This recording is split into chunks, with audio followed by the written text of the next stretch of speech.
you think you know it. Marketers are usually amazing storytellers. That's our jobs, right? To tell stories that make people feel something, hopefully. Buy our stuff, join our cause, vote. I'm doing a lot of work with Vice President Al Gore at the moment. That's not pretty. That's stuff I've got to learn from NASA. I'm doing a degree in climate science at the moment alongside this thing for IBM. So we're going to cover a huge amount of ground. We agreed that we're going to try and squish 20 years of everything I've been doing into about 80 minutes. I hope that's okay. We're going to try and stop occasionally for questions.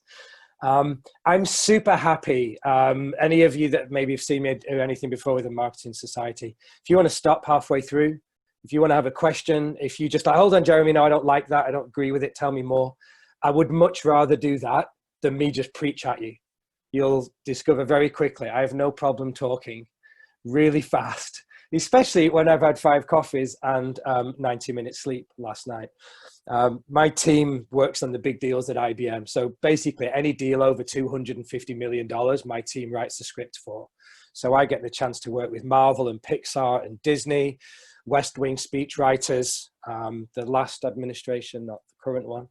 I'm doing a bit of work with Hamilton at the moment, looking at how that stage play is going to be translated into commercial. So yeah, so I hope that sounds okay. We're going to cover quite a bit of stuff. Let me see if I can share my screen. I'll flick over here. You guys all good? You can see my screen okay? Hopefully we have ones to watch. Excellent. Goodness, so where do we start? Okay, I've kind of loaded this up front just in case the wheels fall off and we go in a completely different direction. But I think there's only one thing really that we're all here to do.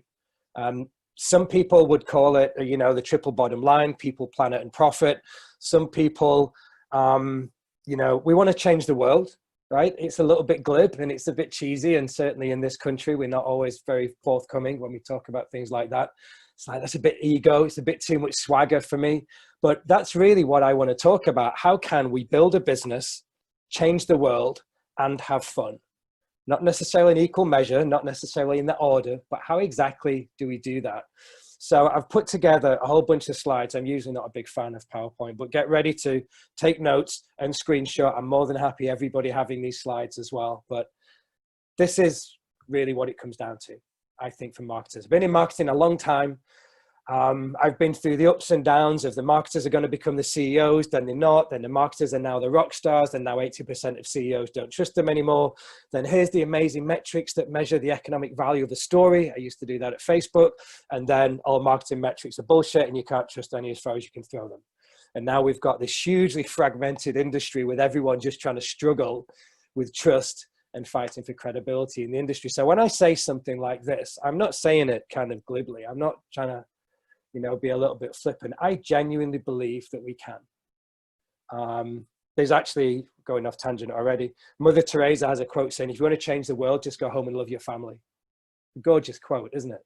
So don't think that changing the world is going to be, you know, working around quantum mechanics and trying to invent some new battery technology. I'm going to show you some of that later on that doing with our research division. It's going to be within your team or within your community. It doesn't matter how big or small that is. And the other thing is, it's not just going to be that random person of a certain age with a little bit of experience that we can go and throw in front of a client or an audience. You guys are the next generation superstars. I don't want people to be walking away, and certainly not from the work that you guys are doing at the moment and just in the future asking, oh, can we just have someone from your team that can just come and talk about customer experience, and we've got to understand why social media doesn't work anymore. But no, I want someone to say, I want Jade in the room. We've got to have Emma because she has a point of view that I absolutely love. And by the way, I did put Rachel and Ross together. It's not, but I couldn't resist. But your name is important, right? We don't look at that enough. We just think that we're all good marketers. We're trying to get experience and we're trying to do our thing to get the creds. And maybe at some point in the future, we're going to get a position of responsibility. I fundamentally disagree with that. I think we've all got a unique point of view. We've all got a very different way of looking at the world. And it doesn't matter how young or old you are, you all have a very specific audience as well, right? You're going to be able to reach an audience that some seasoned CMOs would never be able to reach. For example, the challenge is how do you spin your story with a personal point of view? Now we're going to look at that in just a second. So forgive me for throwing up a little bit of Springsteen. I love him so much. He's one of the best storytellers ever. If you see His show on Broadway, by the way, the one-man show that's on Netflix at the moment, it's just a masterclass in storytelling. It's phenomenal. But I love this quote. Isn't that awesome? Your career is just one long conversation with your audience. It kind of begs the question, doesn't it?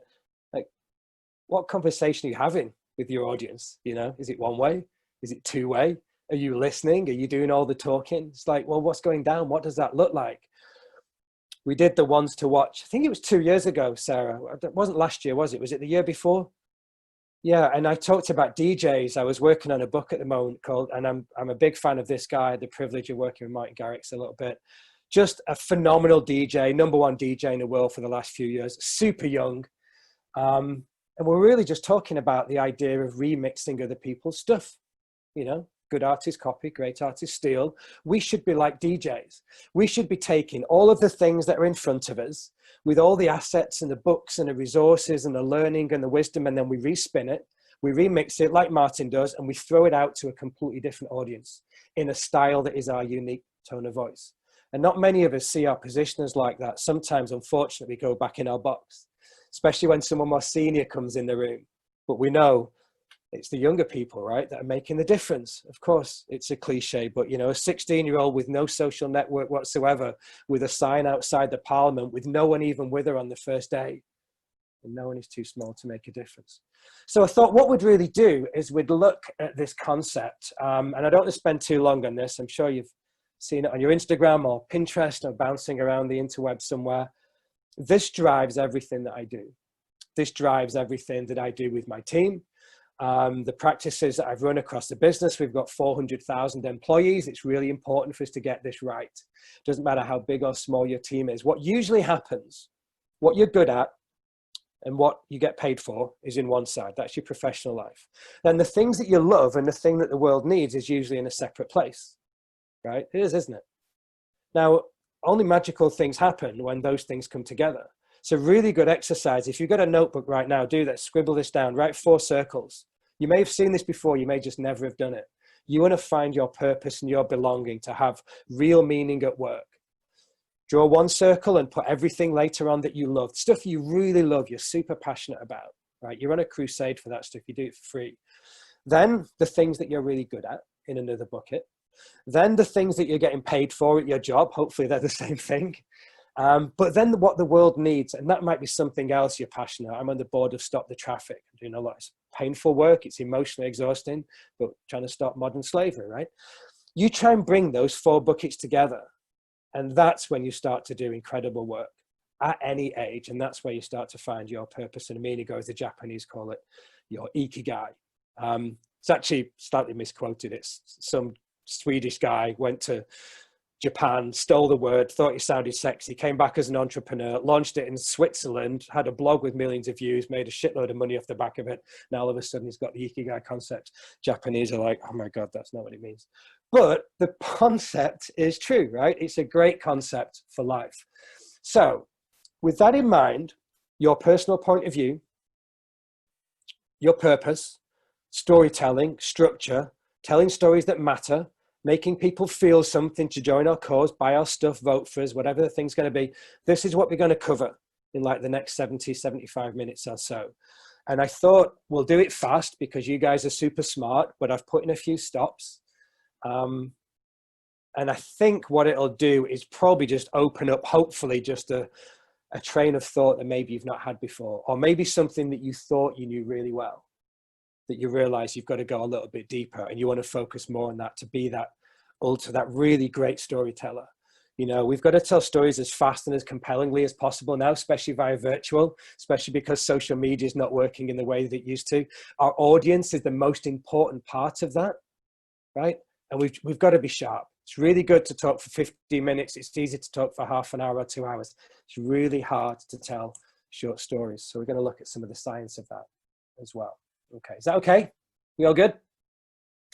So let's just start with a few, and these are kind of, it's almost tweetable, some of these slides. Like I said, I'm not a big fan of slides, but I thought I'd just dump some great ideas and concepts, a little digestible nuggets on here. The 2 most important words when designing a story. If you're on LinkedIn, you'll see my title is Communications Designer. Not a big fan of grand titles. We just design stories that matter to try and build a business, change the world, and have fun. What are the 2 most important words? Now, this is for Marvel, Pixar, and Disney. This is what they use for all of their stories. Why? Because this triggers a completely different part of the brain.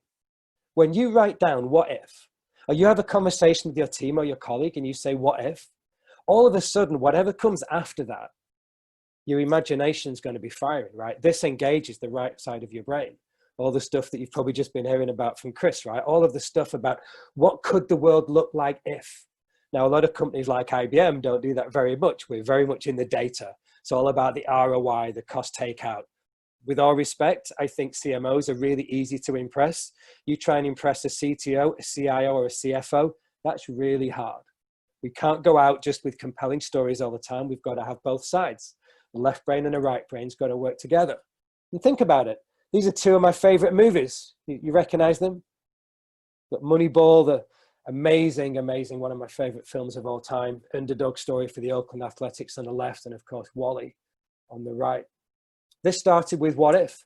What if a baseball team risked everything to reinvent an entire sport? That was the premise of the movie. What about Wall-E? One line. What if? You see what I mean? Now, how could you try and take that into the decks that you're doing when you're starting to try and think about how you change the way that the world works, right? As a marketer, we go in and genuinely trying to make a difference. Now, the problem is, some people think this is left to the keynotes. You know, maybe guys like me, maybe people that you've seen on this session.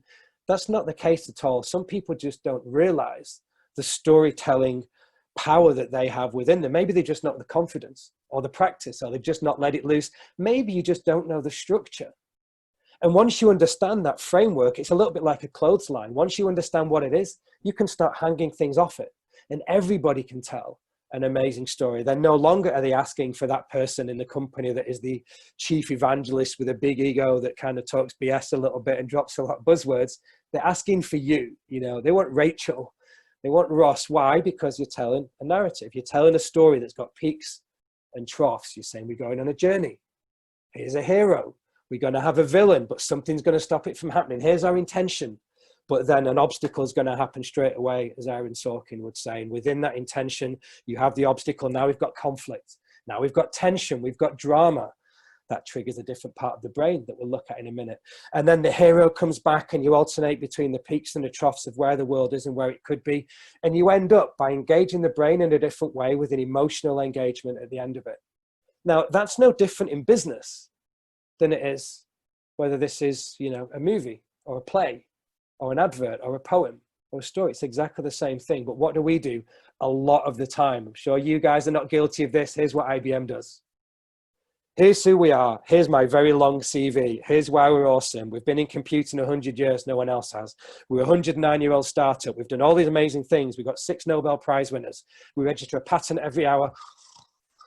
Okay, and this is what we do in an industry. We've got these customer case studies. We've got all of these products on our truck. Please, do you want to buy it? Doesn't inspire anybody, does it? Kind of overwhelmed, and you're like, shut up. You know, what does that mean to me? There's no drama. I'm not the hero of this story. It's all about you. We start bottom left, we go top right. There's no dopamine at all. There's no conflict. There's no obstacle. Certainly not a journey. Well, it is, but it's a really, really boring one. And then you wonder why people don't buy from you. Well, most of our decks in business look like that, and they really shouldn't. Now, one of the reasons that they look like that is because we're completely overwhelmed. And I'm sure you feel it as well, especially at the moment. You know, we're in the middle of a crisis. Arguably, we were already in the middle of 3 crises: globalization, technology, and the environment. Or as people like Thomas Friedman from the New York Times would say, markets, Moore's Law, and Mother Nature. Think about Moore's Law. The world's doubling the amount of data every single 12 months. It's about 2.5 quintillion bytes of data every single day that we need to make sense of. That's 18 zeros, right? And most of the data that companies are sat on, they can't even make sense of it. They analyze about 0.5% of it. And yet there's 1 million devices an hour being added to the internet. So this is just getting worse and worse and worse. And we can't keep up. And as a result, we're seeing executives are overwhelmed and underprepared for the challenges they're going to face over the next 5 years. And as a result of that, 3/4 of them make major strategic decisions about the future of their business with their heart. So even though we think they make decisions based upon logic, that's not how executives act, especially if you want a budget. You want a promotion, you want more money, you don't want the marketing budget to get cut. It's always the first thing to get cut when things are bad. You need to speak to a different side of the brain. So how do we do that? Well, before, I'm just going to take a breath in just a second, but before I do that, I just wanted to finish this first little segment with something that served me incredibly well. Because you're overwhelmed, and depending upon the size of your company, you're going to have a million things that people are dropping on you all the time. If anybody follows me on LinkedIn, they'll see I post these huge one-pagers once a week. I write a massive notebook. I have an A2 notebook, and I scribble everything down to try and make sense of things. Just want to simplify complexity. That's what a good marketer does. This is all I do. I only have 6 stories up my sleeve at any one time. Why? Because really, when you want to try and engage outside of the marketing department, any business, no matter how big it is, you know, I'm working on a $3 billion deal at the moment. It's exactly the same as the 30,000 deals that we might work on in some of our smaller agency stuff. All businesses want to do is 6 things. That's it. I think it's really complicated. It's really, really not. They just want to drive 3 things up. They want to drive 3 things down. What is it? Well, we want to make more money. No shit, we want to make more ROI. We want to increase our profit. We want to increase our market share. And as CMOs, we might look at, you know, preference, awareness, consideration, all that kind of stuff. And we want to increase retention. We want to reduce customer churn. We want to reduce employee churn, increase our NPS scores. We got our retention up. Now, what do we want to take down? We want to reduce our operational costs, right? We want to drive down all those costs. IBM loves that. We're obsessed with that. 95% of our energy is just in that one segment. We want to reduce the time to market. You know, you would talk about agile, intelligent workflows, garage, innovation process, whatever your thing is, reduce that time to market to get the MVP. Then you want to reduce your risk, whether that's operational, compliance, finance, whether it's climate risk, you know, whatever the thing is.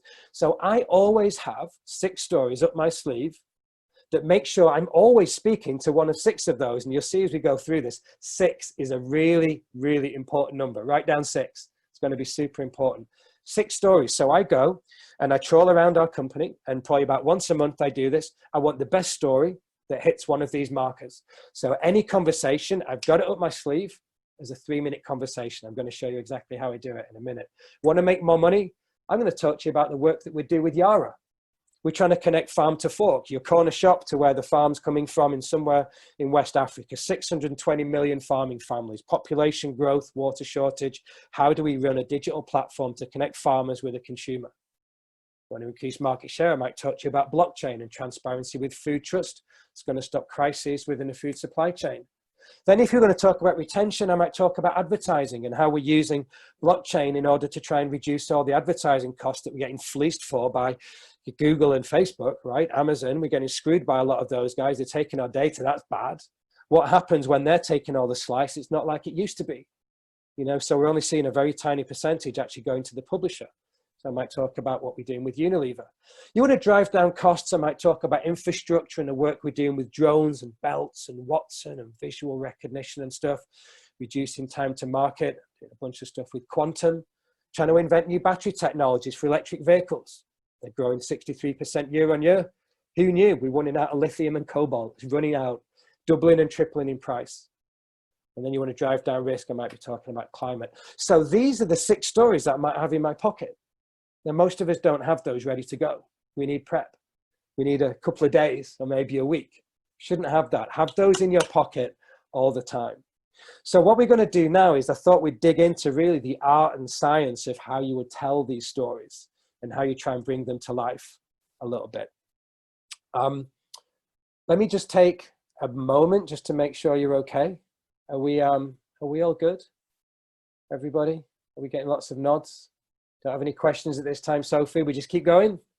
You're all okay? Excellent. Okay.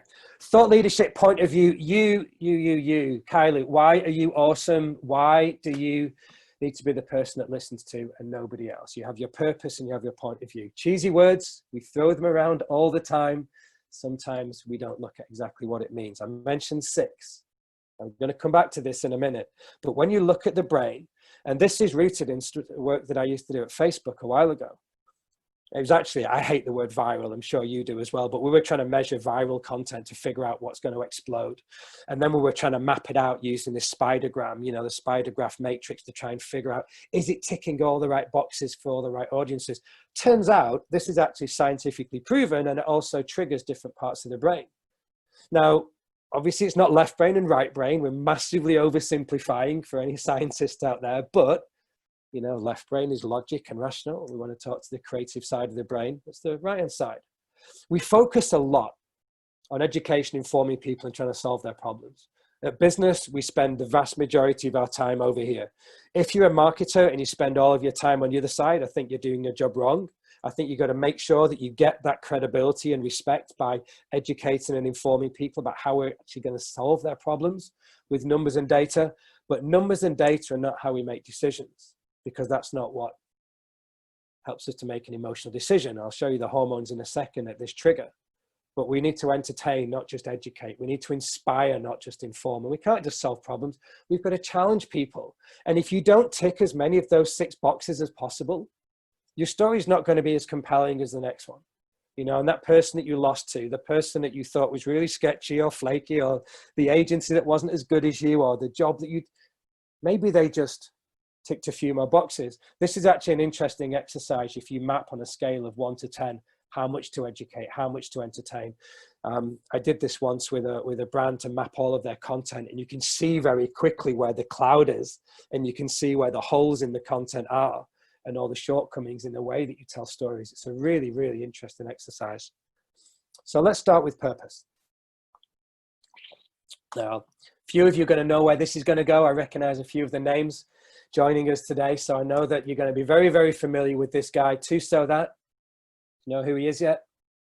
Mr. Simon Sinek, of course, the Golden Circle. Start with why. He does a $75,000 workshop, right? One-day workshop. Don't buy it, because basically all they do is teach you how to fill in this sentence. 2, so that. This is your purpose. You fill it in as a person, individual. Once you've got it, he argues you only have one purpose. I would argue it changes over time. It doesn't matter. And your team probably has a purpose as well. 1 sentence. Looks really easy. I promise you this is one of the hardest sentences in the world to fill in, because everything that you do in life will fall off of it. It's almost like this spiritual moment, right? Because you're looking at what's my contribution to the world and what impact am I going to have? What do I do? What's the purpose going to be? This is my favorite thing in the world, talking to you guys. Doing something like this, it's not my job, but it's my favorite thing in the world. Why? Because I know that my purpose is to inspire other people to do what inspires them, so that together we can change our world. I don't want to be the person in the spotlight. I want to inspire other people to be better. That's why I have a comms agency inside IBM. I want to make our partners better, increase their chances of winning deals, help our research division tell better stories. And this is all Simon Sinek talks about. And whilst it looks like what he's actually telling you is here's how you sell more stuff, what he's actually telling you is a more spiritual element of here's how you work with people who believe what you believe. Now that's the same for clients as it is for employees, as it is for the place that you want to work. You know, do you really work with people who believe what you believe? Great question, isn't it? It's an amazing book, and he's done some fantastic ones since. Leaders Eat Last was awesome. I thought his last one was great. Infinite Game, isn't it? The Infinite Game. Awesome book. You only need to read the first 2 chapters or watch his Google Talk. You'll get everything that you need. But brilliant, brilliant thinker at simplifying complexity. Here's basically how he breaks it down. Think about the golden circle. I know that you know this, but let me just fly through this in 90 seconds. Everybody knows what they do. Some people, hopefully all of you guys, know how they do it. Not very many people know why. What often happens, as he talks about in his TED Talk, if you're not seeing it, watch it. It'll be the best 18 minutes you could ever spend in business. Don't do it just yet, though. People start from the outside in. Now, the challenge is people don't buy what you do. They buy why you do it. And then when I think about companies like mine, I think about, well, what happens if we're a 109-year-old startup? The bigger the company gets and the more money it makes, the more what's you have. Could be the things we've got to sell, right? But then what also happens is that you kind of get more detached from your why. You kind of forget your purpose. Mark Ritson, I'm sure you're familiar with, talks about this all the time, forgetting what the founder's purpose is. And the older you get, and sometimes the more reinventions you've had, or you go through an M&A, there's an acquisition, that gap widens. And that's when you start to have problems, because the what becomes disconnected from the why. Now, the problem is when we go and we tell people what we do, we speak to the outer part of the brain, the neocortex. Now, remember the stats I was talking about before? 3/4 of execs are making decisions with their heart. Even when the data says one thing, they do something else. Well, what happens if we're telling everybody what we do? and we give them the numbers and business models and case studies, we're speaking to the neocortex, right? Now, the way we actually make decisions is with the different part of our brain, kind of to the front, in the center a little bit. Our behavior and our decision making comes from the limbic part of the brain. So whenever you talk to people, how this is what I do, or why this is what I do, what drives me, what gets me out of bed, this is my ikigai, my reason for being, my purpose, this is why I'm so freaking passionate about this stuff. That's when you're speaking to the limbic part of the brain, you're telling a personal story. Now, why is that important? Because that inner part of the brain has no capacity for language whatsoever. So all of a sudden, your words and your numbers don't have much meaning, do they? You've got to throw down the emotion. And that's the one thing that marketers are phenomenal about. We're less good at the numbers sometimes. I know we're getting better. We have a lot of data-driven marketers, but those two disciplines are splitting off more than they should do. Marketing technologists are now going off on another tangent. We've got to make sure that we keep these things together. So this is the first thing I'd encourage you to do. 2, so that fill in that sentence. 3 most important words when telling your story. Going to help you get that respect and credibility and that trust in the boardroom. Okay, let's look at your point of view. Now, I should probably apologize for having too many middle-aged white guys in this, but let's just park that for a minute. These are just people that I'm working with at the moment, desperately trying to change that to reflect the diversity of the audiences that I'm speaking to a lot. But I want to talk to you about this guy. I worked with him last year. He's the most engaged journalist that the New York Times has ever had. It's phenomenal. He's won 3 Pulitzer Prizes. Really good guy. Very political. No political statements at all. Talking about him. Wrote an amazing book called Thank You for Being Late. Check out my LinkedIn. I just posted all of my notes about it. And he said, people are not persuaded by what you say, but by what they understand. Now, what he meant when he was talking about this, and you can go and check this out later, this is 2 minutes 19 of him talking about how he became the most engaged opinion writer that the New York Times has ever had. How do you do that? That's your thoughts. That's not facts. He's not an investigative journalist. He's giving his opinions and his ideas to engage. And in that video, he tells you exactly how he does it. He unpacks in the book exactly how it works, especially with those 3 crises I mentioned to you before: technology, globalization, and the environment. But if you actually sat him down and asked him, what do you do?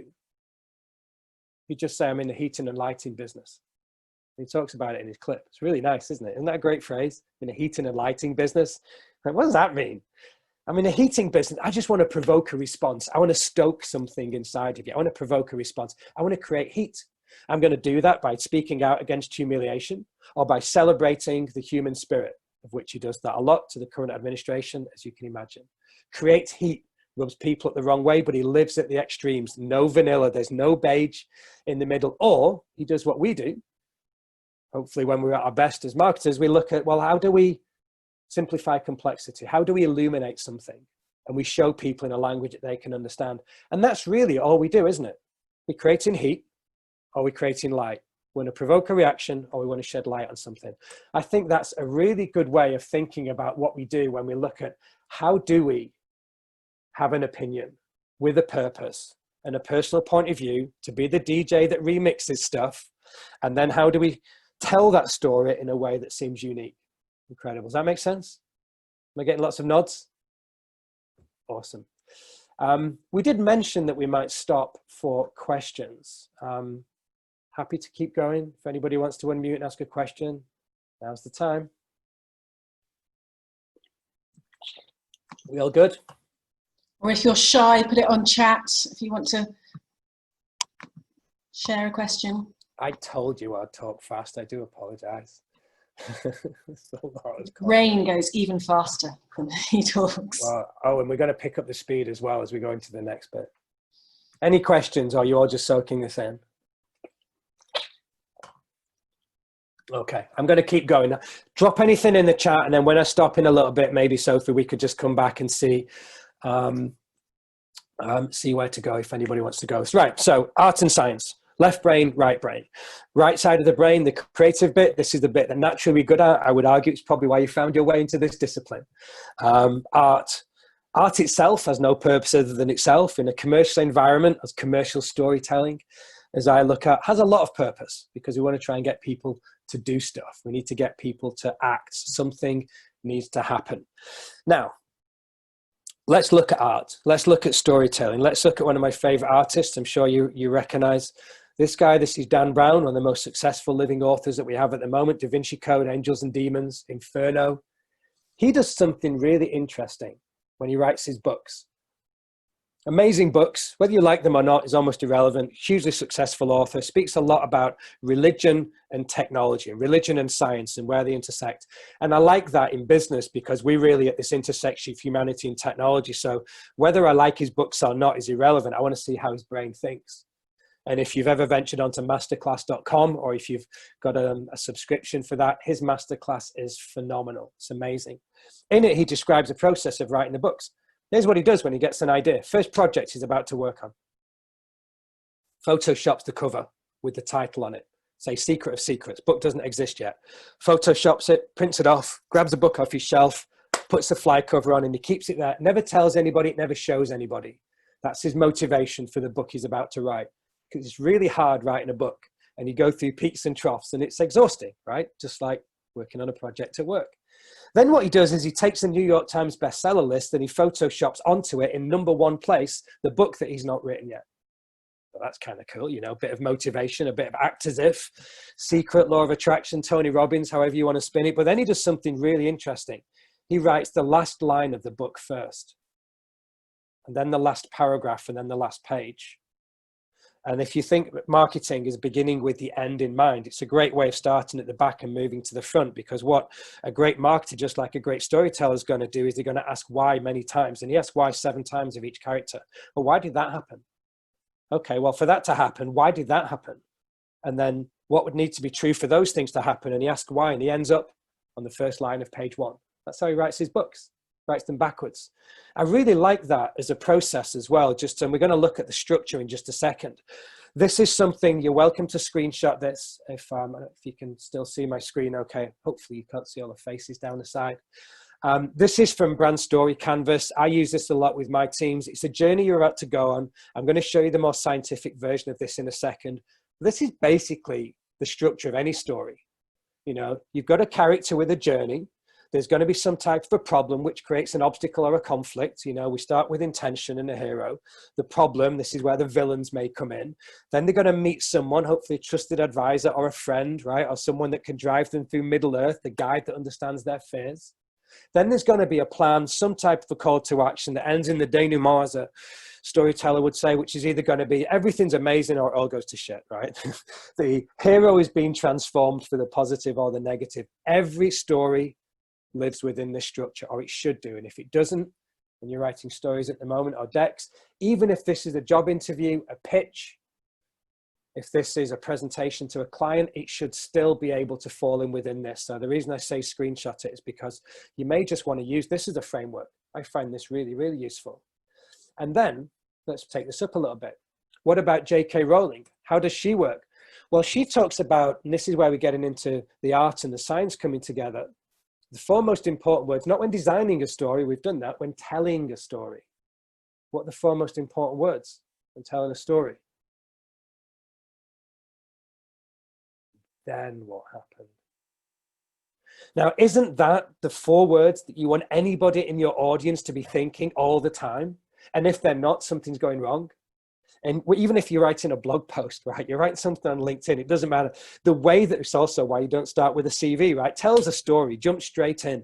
You want to have those hooks all the time so that they're constantly thinking, and then what happened? It's the reason we binge watch series on Netflix, because the writers, you know, Shonda Rhimes, whoever your favorite writer, Neil Gaiman, and then what happened? These are the 4 words that are going to keep the flow going. So I wanted to start having a look at this, and we're going to look at the structure, and we're going to start off with the art. I thought, okay, well, if this is going to be true, and we're going to look at storytelling, maybe in a more professional environment, let's take one of the most engaged stories that we've ever been exposed to, or certainly the one that we can analyze the most, where there's the most data. I started off looking at, we're going to look at a few in just a second. Ken Robinson, by a long, long way. I'm sure you're familiar with it. It's the most watched TED Talk of all times, by a long way as well when you add up all the YouTube clips. He talks about art and science, but he's talking about educational reform. He's talking about data. He's talking about how we should educate people differently. We should educate the right brain as much as the left brain. We should be looking at the arts and dance and music and not just the sciences and the maths. And he tells this amazing story. I wanted to look at why is it the best story? And why is it significantly better than any other TED Talk, including Simon Sinek, when, by the way, Chris Anderson and the team teach TED speakers to train for 10 hours per minute they present. Imagine that when you're doing a talk. 10 hours, that's 180 hours for an 18-minute talk. There's a reason a TED Talk is 18 minutes. It's 3 acts of 6 minutes. We'll look at that in just a second. This is what it looks like. Now, whenever I draw my notes, I never usually intend to share them, so I forgive the mess and my nasty scribbly handwriting. I'm sure you figured out by now I have ADHD and OCD, and I'm on all sorts of spectrums. This is his talk, and it may be familiar to you, Nancy Duarte. We'll look at that in just a second, but it's 3 acts. Here's where the world is, but everything isn't working as it should do, but here's how it could work if we follow a new normal. It's a 3-act structure, okay? This is a through line that you would start with. It's a 19-minute talk, right? It's 11:37 seconds. You can see that 18 minutes and 57, 3,126 words. Great, so we've got 19 minutes. Why is it good? Well, he makes people laugh 39 times at all of these points. And he stops for applause all of these times. Now, what that means, first of all, is he's making people laugh every 29 seconds. It's endorphins. You want to help people remember something, make them laugh. It's the easiest way. Now, that's not the most interesting thing about this. Here's the journey we're about to go on, and he tells you, he introduces the hero straight away, but then he introduces the conflict of the current educational system. And then the big reveal is the 3 things that we know about intelligence that we didn't think we knew. 3 acts of almost 6 minutes, but look at this down here. Head and the heart, right? So in each act, Act 1, Act 2, Act 3, he uses 1 quote, 1 quote, 1 quote. Picasso, right? 3 quotes. Now, interestingly, this is a story about research and data and politics and educational reform. So you think he'd be talking about numbers and stats all the time, right? Not at all. He only uses 2 numbers in the entire talk. What he does do is he tells 8 stories, and the average length of a story, 2 minutes and 5 seconds. So like I said before, telling a long story is really easy. Telling a short story is incredibly hard. Average length of a story, 2 minutes. Learn to tell stories in 2 minutes. We'll come back to this structure in just a second. But this is what it's based upon, the structure that I used there. You'll see all of my notes floating around my Vimeo or LinkedIn. And it's Nancy Duarte. Again, it's an amazing TED Talk. It's a structure that has 3 acts, not necessarily a beginning, a middle, and an end. But when you fluctuate from what is to what could be, from what is to what could be, what you're doing is you're creating tension and obstacle. And without that, you just end up with the IBM curve, which is just dull as anything, right? You've got to have the drama. So whenever you're telling any story, that's how it's got to look. You've got to have the peaks and the troughs. I don't know if you can see my camera. Can you see my camera still? Let's see this on here. Resonate by Nancy Duarte. If you've not got it, buy it. Most of the stuff I'm talking about right now, the principles are in Resonate by Nancy Duarte. This is one of the pullouts. According to Time magazine, the most successful business presentation of all time, Steve Jobs, 1 hour 45 tech demonstration. This is the format that he uses, exactly the same, with 1 star moment, a star moment, STAR, something they'll always remember. Even a 1 hour 45 talk is only going to have 1 moment that they remember. And he creates the dopamine with the peaks and the troughs. He pulls out the iPhone for the first time, then he puts it back in his pocket, and he's constantly flirting and teasing the audience, and then going back to Nokia and BlackBerry and Samsung and traversing between where the world is and where it could be with their new phone. Now, that same structure doesn't just work in business. Now, I realize I'm kind of going off on a slight tangent, but works in all amazing stories. And I really wanted to throw this in because we're talking about purpose. And we are talking about changing the world, right? One of the most recognizable speeches of all time. Duarte, in her book, she covers the I Have a Dream speech. It's actually mapped. You can search it on Google. You can see line for line where it works. But think about that speech. What do you think people were doing when they were there? What do you think they were saying? What do you think they were thinking? Did you like it? Oh, I liked it. Did you like it? Well, I thought it went a little bit long, and I've heard some of those jokes before, and I've heard some of those sayings, and, I'm not so much about the words. I like kind of video clips, and I like people that have got more pictures and stuff. And it was, what did you think? Do you know what I mean? Is that the conversation they had? Did he do well? Did you like it? That's not what happens when you see a talk like that. You were there. Something happened that you can't explain. You were there, and it's not about what he did. It's about what the audience did afterwards. He's not the superstar. He's there to inspire other people to do what inspires them. He's there to drive a cause. And arguably, what we do in business is the same thing. We're there to try and get people to act on the things that we're putting in front of them. To vote, buy our stuff, use your voice, attached to a cause, whatever the thing's going to be. It's exactly the same. I think we worry too much about ourselves and too much about our own story, too much about the speaker, analyzing them, what they did. It's not about what they did. How did you do? What did you take away from the talk? How did you put that into action to go and try and change the world? So with that in mind, here's how I build stories based upon what I've just shown you. It's pretty simple. It's 3 pillars: Act 1, Act 2, Act 3. We use this on all of our deals, whether this is a huge multi-billion-dollar deal or whether this is a really small one. We're going to trigger 3 things. How do I excite you about something? And this is the same, by the way, from writing a 1-pager or even just a short speech. 3-minute open from our CEO would be written in the style of a 3-minute open from Saturday Night Live. We want to excite them about something, we're going to disturb them about something else, and then we want to assure them. Think about what that does. You excite them with where the world is, you disturb them with why things are not true, but you assure them that you're the trusted advisor that's going to help them go forward through whatever transformation is that's messy. Because we're overwhelmed, right? And most transformation projects fail, and most marketers move on, and sometimes there's varying degrees of trust. We've got to trigger those 3 things. Now they're directly linked to emotions that we're going to have a look at just now. Now, when you say, I want to be emotional, I want to tell an emotional story, oh, please be passionate. What does that even mean, right? Telling him, of course I'm going to try and be passionate. That's my job. I'm trying to be a passionate. Doesn't help me. What exactly should I be doing with the structure of a story? What am I trying to trigger? What are those receptors in the brain that I want to be firing? You remember we talked about the head and the heart. We've got the left brain and the right brain. Now let's try and take that one stage further, thinking about excite, assure, and disturb. Because what you can do is there's 3 elements when you look at all of this stuff, and this is where the brain kicks into place. Because the first part is we're going to educate and inform, and that's great when we're talking about the news, and this is where the world is, and here's the thing you don't know. I'm having to learn climate science, or a lot more deeper climate science at the moment. I've been studying quantum mechanics to help tell stories about quantum computing. A big part of that is educating and informing people. Now, if I can do that in a way that's engaging with peaks and troughs of a journey that has drama, because there's always tension and crises, that's dopamine. That's what we get from Netflix. That's what we get from binge watching. Also get it from sex and chocolate. That's an entirely separate conversation. Then you want to look at what's the flip side of that. That's the left brain. What about the right brain? Well, I want to entertain and inspire you. I don't want to talk about what keeps you up at night. I want to talk about what gets you out of bed in the morning. That's oxytocin. This is the love hormone.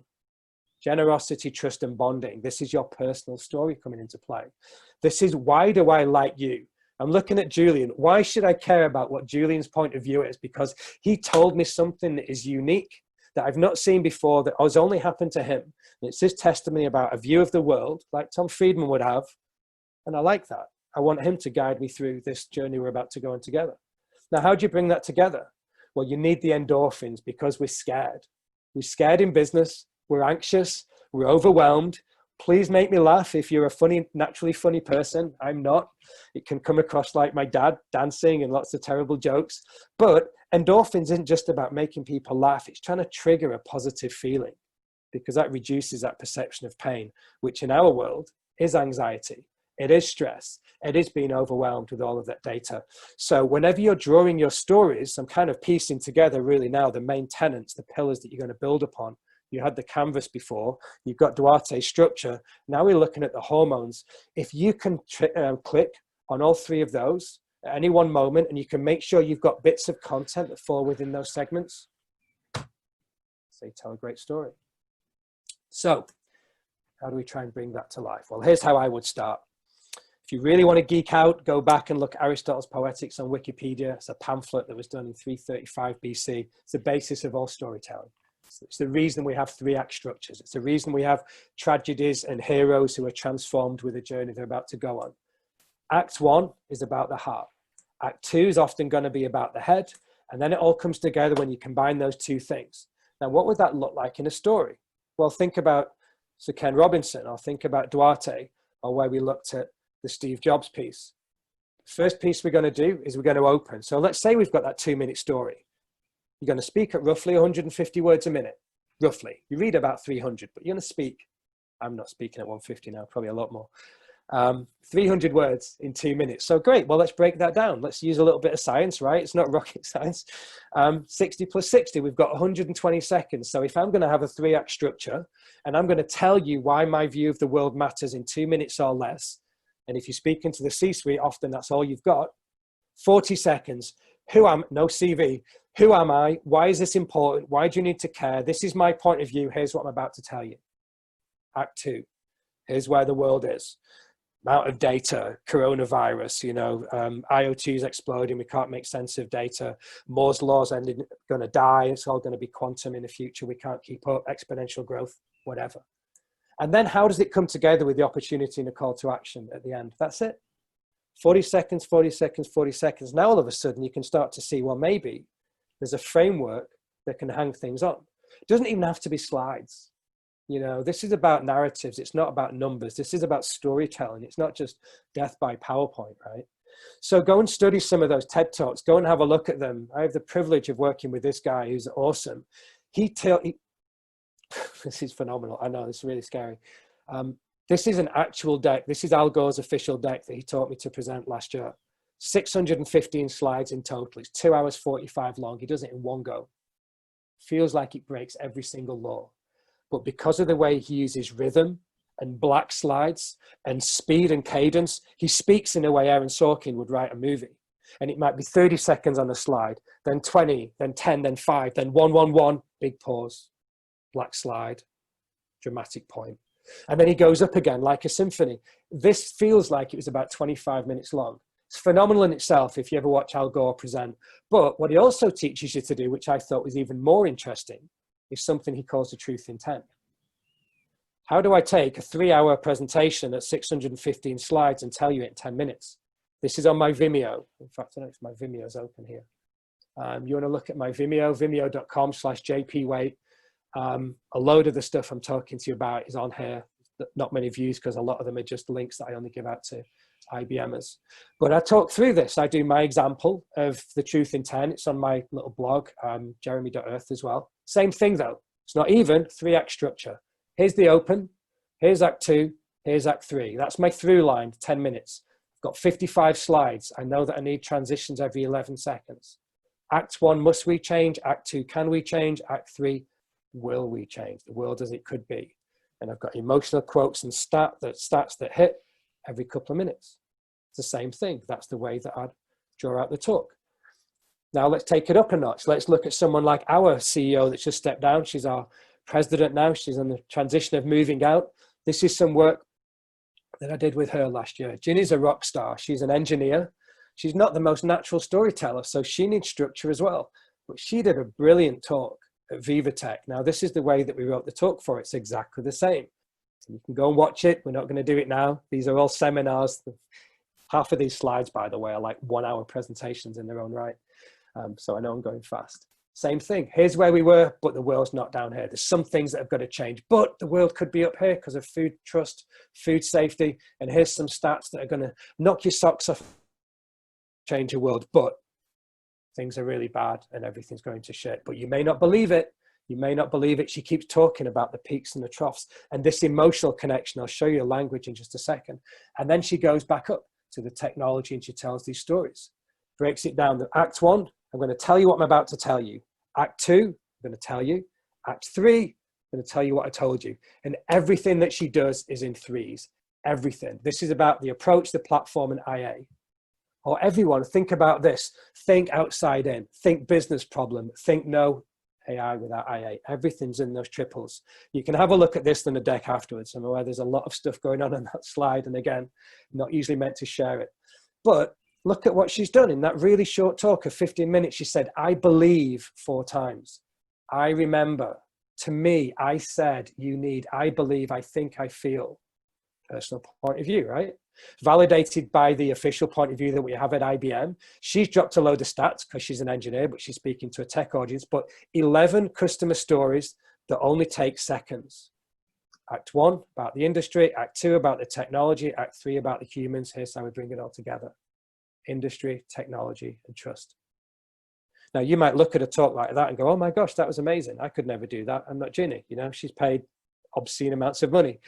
When you see the structure, you realize, actually, do you know what? I probably could do that. It's not actually that hard. All I'm doing is basing it around these 3 words, but, and then. A personal point of view, to, so that, or the 4 most important words we mentioned before, that was, you know, and then what happened? You know what I mean? Does that make sense? And a pause, have a drink. How are you doing? We must have some questions, Sophie. What's going on? Hey, Stacey. Hi. Is that okay, Sophie? I don't know on time. Hey, Stacey. Awesome. That was super inspiring, and I love data storytelling the way that you just described it. I'm reflecting back to our first session actually, where we had a chat with McKinsey, and she talked about, you know, creating clear, compelling presentations, but it was almost the way you frame it is almost like a keynote conversation as well as like pitches to clients, where you get that space and time to really bring out that narrative and story. Sure. Whereas I find in marketing, and especially in more like traditional industries, like I'm from HSBC, I'm in banking, a lot of the times where I need to deliver something like that would be to an internal stakeholder. So it's very much like about context facts, usually Sure. dealing with bullish personalities where they don't even let you really get to the emotional climax because they're already chiming in with like what they want rather than listening skills. So I'm interested to hear about, I guess, your opinion on that and dynamics in different industries and internal stakeholders. No, it's a really, really great question, but I honestly don't think it's any different. I mean, this isn't all things, you know, it's not like I'm encouraging you to, this isn't 80-20, it's not 50-50. It may be, but there has to be an element. It may be 90-10, left brain and right brain. But if I think about someone like, you know, John Hinshaw, I might think that the way he's thinking, you know, and I think about the executives at HSBC, of course they're going to be driven. You know, they're desperately looking at cost takeout at the moment. You're looking at transforming the business. You've let a whole bunch of people go. There's elephants in a room. Some people talk about it, some don't. Most of your profits come from a region that's being turned upside down. Customer expectations are changing. If those are not emotional stories, I don't know what is, you know? And so no matter what story I'm going to give you, even if it's just the framework of this is what my team is doing, even if you're reading a freaking dashboard, right? Or you're giving just the results of a deck that's performance from a campaign. You're telling it through the lens of, I understand with empathy of all the stuff that we're going through as a business. And here's why my team is here to serve and support the wider organization, because we're completely aligned to all of that stuff.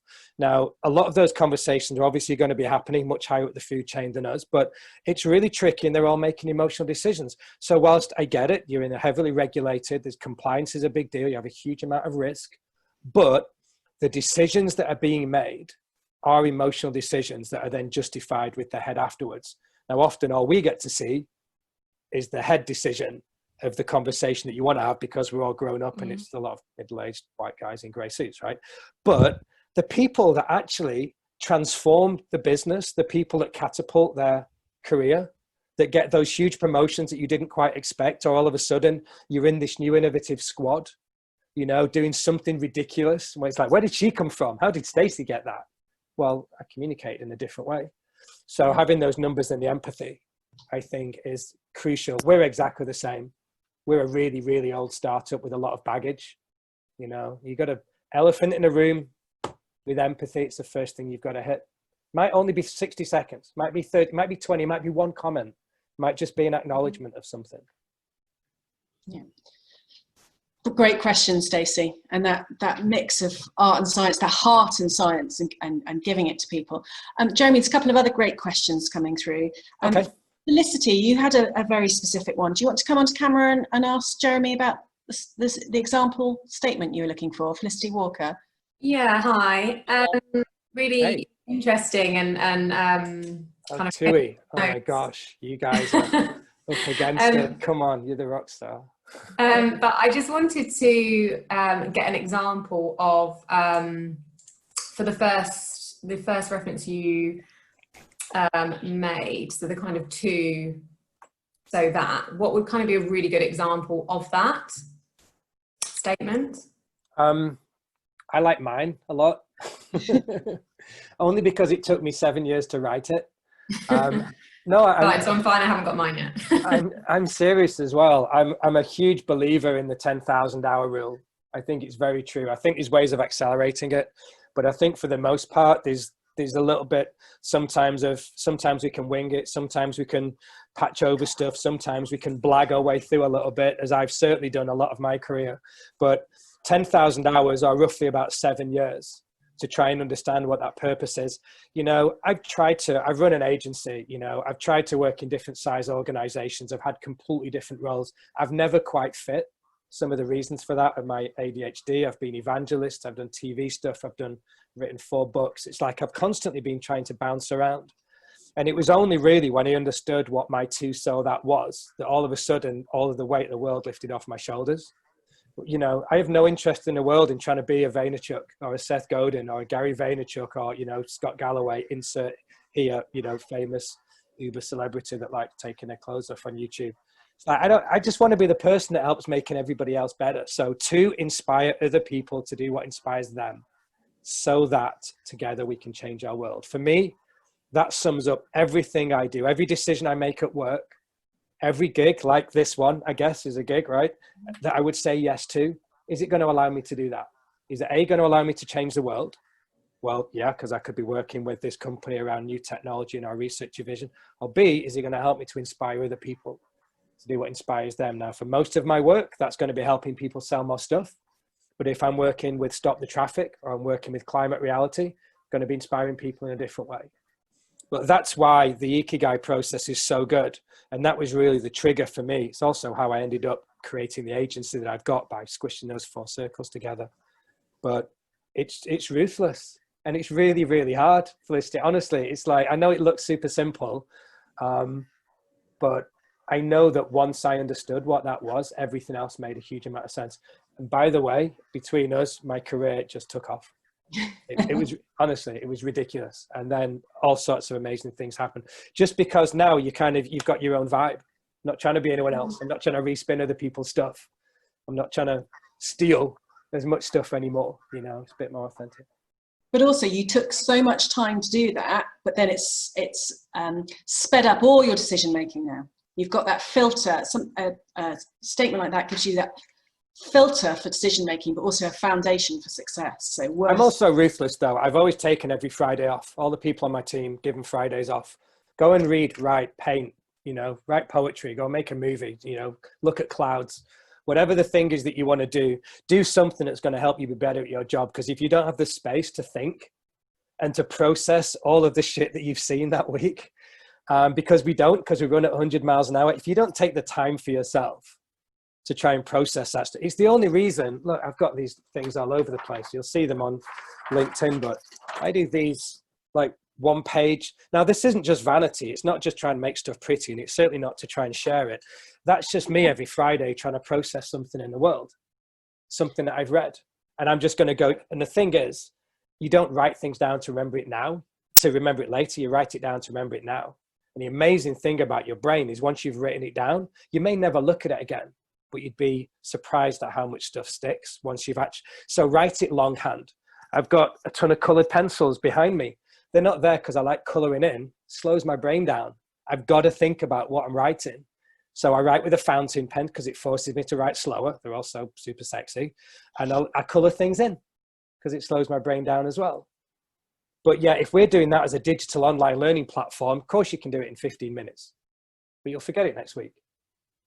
But this is a really important point, Jeremy, because we've been talking so much about energy and making the space for it. And you're so super fast in the way in which you work and making space to think and pausing and creating that. You referenced Thomas Friedman as well, Being Late, which is one of my favorite books too. Oh, amazing. And the original concept, the reason he called it "Thank You for Being Late" is Yep. exactly about that, isn't it? So it's exactly, yeah. People, and because Thomas Friedman, for those of you that don't know, he hates wasting time.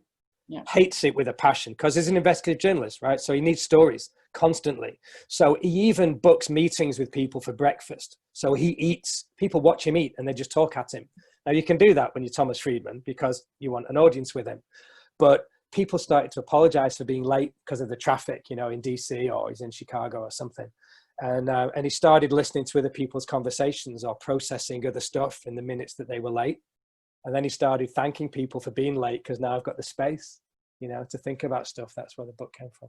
Never underestimate the power of the pause. And those 15 minutes he had while they were late, his brain made connections, you know, Nobel Prize winning brain, made connections and made it happen. Exactly. Can we go through for about another 12 minutes and then take some more questions? Is that okay? Because Sophie, you feature on the next couple of slides. I hope that's okay. There's a lot of Sophies that we're about to go through. You think I'm joking? Okay, we did the art. Let's have a look at some of the science. This is a little bit shorter, so we'll do this super, super quick. And like I said, you're more than welcome to have the deck and things afterwards. Okay, talked about your words. Talked about the structure. We talked about, you know, whether your words are spoken or read, 150, 300 words. There's more to it than that, isn't there? You know, we're trying to get people to fall in love with us now via this little 6mm camera. It's really hard.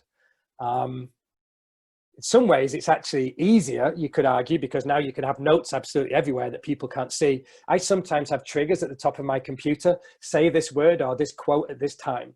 You know, don't forget to trigger that emotion. Don't forget to tell this story. Now, you never have that in the office. So there are ways that a WebEx or a Zoom or Teams or whatever can be better, can help you be an even better storyteller because you're surrounding yourself with the story that other people can't see. But the reason that's important is because on their own, words are nowhere near enough. You know, we have a lot of this at IBM. We have people who think they can just rely on presenter view and read off their notes, and you really can't. It's also why people would just ask randomly, oh, could you just send an IBMer from the transport and entertainment team, you know, instead of, no, I need Jack. Well, because everybody else just seems to read the notes, whereas Jack's given me a point of view, doesn't read the notes at all. He has one slide, you know, often he doesn't have any, he whiteboards, you know. This is, you can tell I'm obsessed with TED Talks. I watch one of these a day. This is David J.P. Phillips, one of my friends in Stockholm. Amazing guy. If you've not seen him, you need him in your life. David J.P. Phillips, Death by PowerPoint, Art and Science of Storytelling, the 110 Attributes. He does something quite interesting. Look at this. Say about your words aren't enough. It turns out you want to create an emotional connection with your audience, only 8% of what people remember are your words. 92% comes from all the other things that you do. That could be me right now. It could be the way I'm pausing or raising my voice or the tone or the rhythm, or if I get monotonous, which I do a lot, get monotone by accident, or hand gestures or the background or the style of this. There's a million other things. There's actually 110 things that are the triggers. Now you can screenshot this or see it in the deck afterwards. You can Google it and go and have a look on his site. But arguably, there are an amount of things that you need to bring in above and beyond the words that you have. This is why some of the best speakers in the world, people like Tony Robbins, say, don't practice it until you get it right. You practice it until you can never get it wrong. Big difference. This is why the best TED speakers practice for 180 hours, even though it's only a 20-minute talk. Why? Because they want to make sure that once the words are nailed, they can start adding in all of this extra color to make sure that they're engaging with the audience in a completely different way. I'm doing exaggerated hand signals now, I need to stop. Okay, now think about that in terms of the way that we do slides. I'm very much trusting you with this because this is an IBM stuff. This will not be on the deck that I show you. Please don't screenshot it. Nothing too sketchy, but this was an early stage slide that I was given. Now, I want to kill myself. I don't know about you. That should never see the light of day. But yet some people think it might be a good idea to show that to a client, right? Now, what's wrong with this picture? He says, well, first of all, we've got a few objects on a slide and we've got quite a few words. And we know that the brain can't process a huge amount of stuff. So I thought, you know, if you're looking at something like this, your brain's doing a lot of things. What it might also be doing at the moment is looking at the bottom left of the page and going, seriously? Jeremy, are we slide 62 of 155? Am I either going to hurt myself that like, shit, we've got that many slides left to go. Or maybe it even instills some kind of hope that like, oh my God, there's only whatever, 93 slides left. We kill people with this type of stuff, and we forget what it's like to tell compelling stories. So I want to try and tell an exercise. Rather than just try and give you some of the science, I'd really, and I don't know if this is going to work because I've never done this before on a WebEx. I want to try and see if I could try and make you feel this. When you look at exactly how many objects there are of the way that the brain works when we tell in visual stories, we want to create an emotional connection. Do you know what I mean? It's like, we don't just want a million slides and it's like, oh my God, I can't see the light at the end of the tunnel. So what I'm going to do is I'm going to flash up some objects on the screen. And for the people that I can see, I just want you to raise your hand as soon as you can tell me exactly how many objects are on the screen. Is that okay? It's going to be really simple. You're going to get it pretty quick. But as soon as you can see how many objects there are, and you know that number in your brain, put your hand up. Okay? First one. Okay. Awesome. Okay.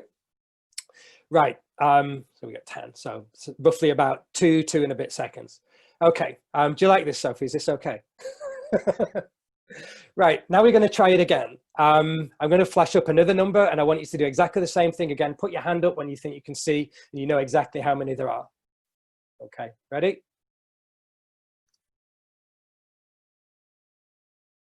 Okay.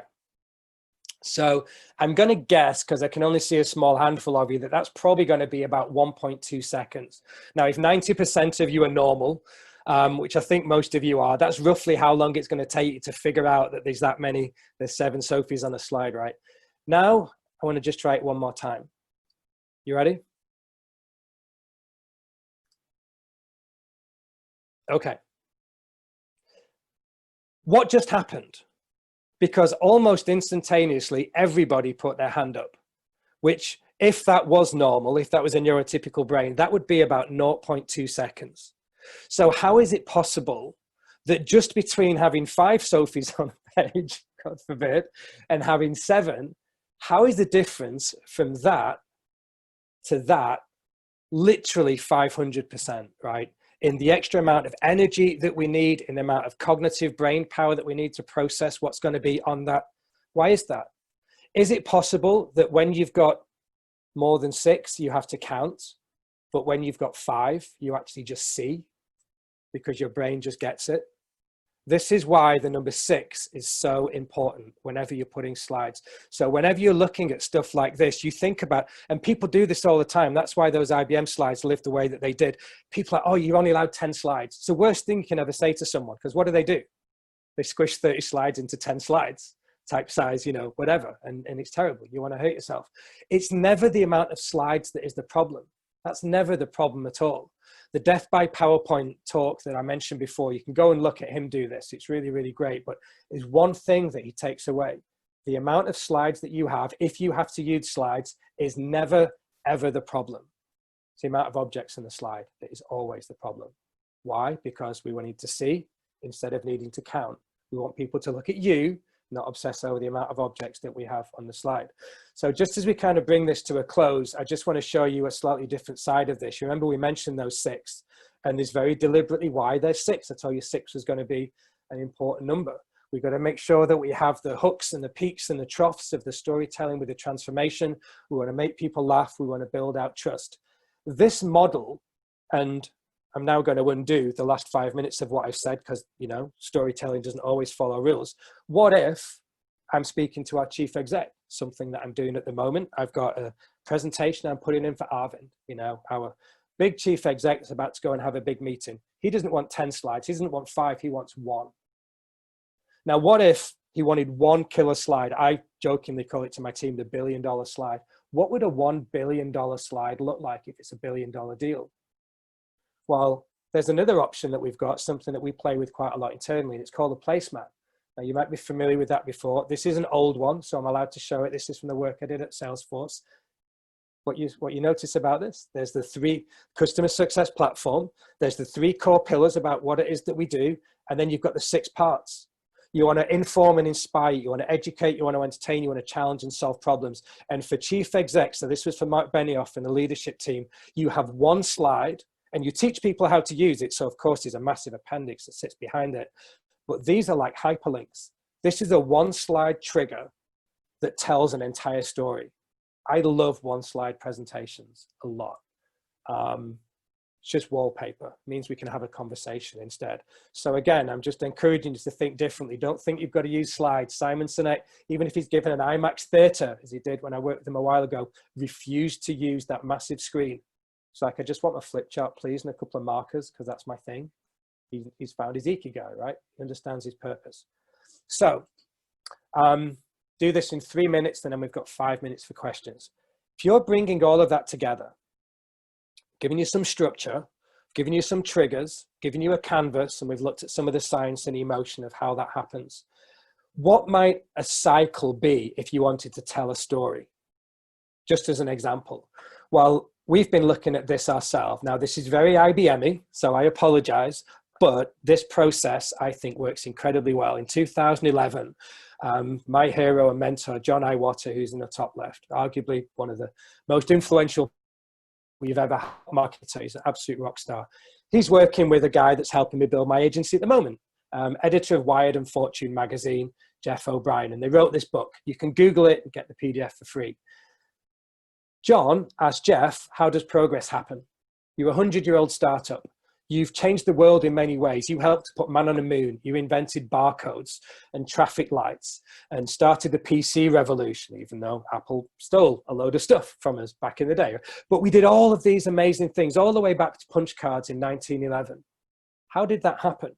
Well, Jeff went back with a little bit of bank in 3 months' time, and he wrote the book, and he was to try and explore how exactly does progress happen. So this is the book that you can see, that you can download for free. Now, there's something hidden in this book that most IBM has missed. This is just gold. And this is a page, it's 260 something, I think. It's called SMUBA. We like acronyms, IBM. We like acronyms a lot. SMUBA, seeing, mapping, understanding, believing, and acting. I would argue that this is the format for any incredible story, any progress, anything that you want to transform to change the world is going to go through this cycle. It works for us, and we've got 109 years now of history in seeing it. We spend $6 or $7 billion a year in research, register a patent every hour. It's about 9,000 a year. It's like miles more than any other company in the world. So we bring about a lot of progress. We talk a lot about innovation. Well, what does that look like? Okay, well, let's just have a look. So the first thing you've got to do is you've got to see. We mentioned all that data before. We're overwhelmed. The first thing you need to do is see. You've got to observe all of those points, right? We've got to try and capture as many things as possible. The art of seeing, it's really hard. Now, on its own, it's useless, right? You've got to have a map, just like, you know, that guide that we were talking about in the canvas that can help you find your way through that journey. Because without context, all data is just noise, right? And a map's going to show you the when, the where, and the how. What's the map not going to show you? What did we talk about before? The Simon Sinek, middle of the circle, right? The why. This is where people come in, understanding. This is where people try and make sense of it. This is your point of view. Quest to understand why. This is where entire fields of science are. Nobel Prizes are won. This is how you start then to simplify complexity. Now, once you've got that comes the most important piece. What do we believe to be true? The goal in business, remember, isn't to sell to people who need what you have. It's to work with people who believe what you believe. If you don't have a belief system, you know, if you're going at HSBC and pitching your thing, even consciously or subconsciously, it has to be rooted in a belief system of what you're doing to make that company work better for the employees and the customers. And as a result, when all of that comes together, you know, Dan Brown might start backwards, acting like with the end in mind. This isn't linear. You could go acting first, then believing, then understanding, then you map it, and then you know what to look for. Doesn't matter, but it's a loop. And once you start tying all of those things together, things come to life. So where I'd just like to wrap up now, and you can search on my Vimeo if you want to see more, because what I do on my Vimeo is I break down what's one of the best presentations I've ever seen at IBM. It's Dario Gil. And I talk through one of the presentations he did about quantum. Incredibly complicated 28-minute talk, but I break down why it worked, why it was the best presentation by miles of our conference, and I even draw it live. And you can see the 3-act structure and the peaks and the troughs. So if you can bear another hour and 20 of my voice, the Vimeo is going to show you exactly how to break that down, and you'll see the triggers of why he shaves syllables off and uses exactly certain language at a certain point. Here's what I'm about to tell you, the journey we're going to go on. Here's the journey. And then here's what we've did. And here's how you can do something with it. So that's pretty much it. So don't forget to have a look at some of that stuff. I think it's incredibly fascinating. I think it's a really good structure. You're more than welcome to steal it. Check out the book. Smoober, I think, is a great model. My entire agency is built upon the prospect of how this comes together. We're calling it communications thinking. But don't forget, as you start looking through all of this stuff, this isn't just about technology. Of course it's not. Marketers get too obsessed with tech and data. This is about people. It's about each other, and it's about having faith in our team and the people around us. And if we give them the right tools, yeah, we do something amazing with them. Thank you, Jeremy. Thanks, everyone. Did you see what I mean when I said my brain was fizzing after speaking to him the other day? So much in there. And one of the problems, Jeremy, is that you gave us something really amazing there about making sure that it's really important in every presentation to include a star moment, something they'll always remember. There were so many things in there that I think people will always remember. I don't think it was one star moment in there, was there? There were millions of stars, and you're a star. Could we just, there's a couple of great questions coming through. Before we wrap up, I'd love to just get some of those questions. If your brain is still awake after so little sleep, perhaps Sure, I'd love to. We had, Rachel, you had a question. Rachel from Unilever. I saw a question coming through from you earlier. Do you want to come on camera and say it? Oh, hi.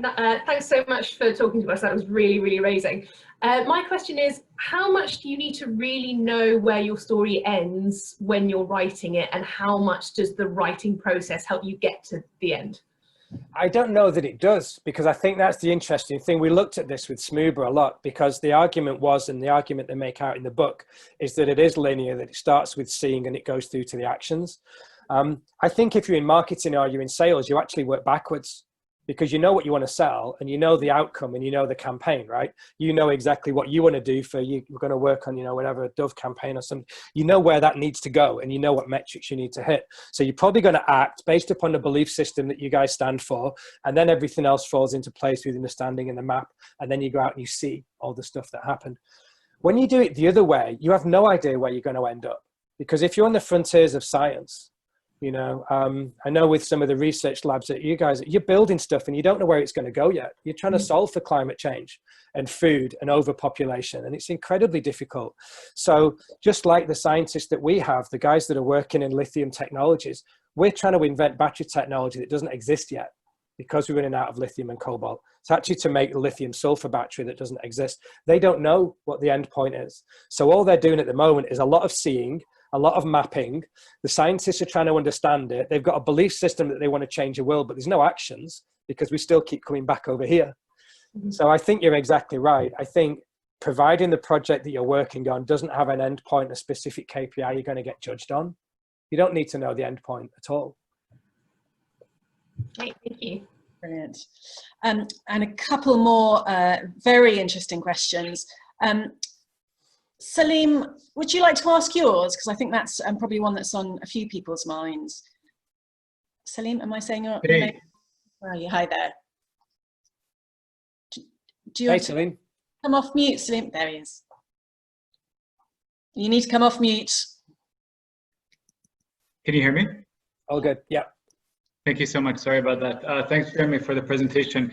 Yeah, my question was around, you mentioned the examples of Martin Luther King and Al Gore in terms of the power of storytelling. Mm-hmm. I find those examples interesting because they're really about social progress, but the world we work in, we're a lot of times selling products, and it's not necessarily about, the kind of problems that Al Gore or Martin Luther King were dealing with in terms of, racial equality and climate change. And I was wondering what the ethics were around storytelling, because I think a lot of times marketers can take advantage of people's vulnerabilities in order to market a product. Sure. So what do you have to say about kind of like the ethical framework of how to tell a story when you're really just trying to sell more of a product, let's say? Where do you work? If are you allowed to say? What do you do? I am allowed to say. Sorry, it was meant to be on my title. So I work at Weber Shandwick, public relations. Okay. Oh, excellent. So yeah, you guys are in charge of telling great stories. Hopefully, stories that are true. Exactly. No, it is true. There's Neil deGrasse Tyson's. I'm a big fan of him. He talks about different types of truth. You've got personal truth, political truth, objective truth. Storytelling is based a lot around personal and political truth, you know, based upon a personal belief system or just saying something enough times that you believe it to be true. Very seldom is it an objective truth. It's just true whether you like it or not. You know, like science, you know, the earth is round. Whether you agree with it or not, doesn't matter. When you're looking at the ethics of it, obviously the unspoken bit is that you guys have got to be good. You've got to be responsible. That's your job. If you're not, people are going to find you out pretty quickly. But I think the biggest thing that you can take away from those two stories, from Martin Luther King and from Al Gore, is something that Erica Chenoweth brought up. Now, again, it looks like it's not a marketing story, but all of the stuff that you guys do, I'm 100% convinced, everything you do, the lives that you're trying to change for your clients, positive impact Weber Chandler is trying to have on the planet, you're trying to improve the state of something by winning hearts and minds, right? Sometimes it's a political campaign. Not always, right? Not everybody wants to change the world. The other challenge with that is that not everybody can be won with their heart and mind. Some people need to be conquered. Sometimes if you need to get budget, you don't like me, you don't want to do it, but you have to. And sometimes you have to go and conquer people. So where I think the tenets of this kind of ethical storytelling around social movements and civil rights and gay rights and apartheid and, you know, going all the way back in time to suffragettes, Erica Chenoweth from Harvard, the 3.5% rule. 3.5% of any given group can affect the change to come in the other 96.5%. It's the way that Extinction Rebellion was built. It's why most movements, what great ideas, viral campaigns, causes, videos that get shared and explode, you know, Black Lives Matter, a lot of, when you actually boil a lot of that down, 3.5% of the group brought about the change for everybody else. So we might throw up the cute quote from, I don't know, someone like Margaret Mead, never doubt that a small committed group of citizens can change the world. Why? Because it's the only thing that ever has. What she's actually talking about is who are the 3.5%. So when I look at campaigns that I'm working on, you know, if there's 1,000 people, I'm not looking for the 1,000 people. I might be looking for, you know, the 350 or the 35. And I'm looking for who are the, which is really the root of great influencer campaigns. Who are the 3.5% that's going to bring about that change because they're so passionate? Kevin Roberts talked about it years ago at Saatchi with Love Marks. He was basically talking about the 3.5%.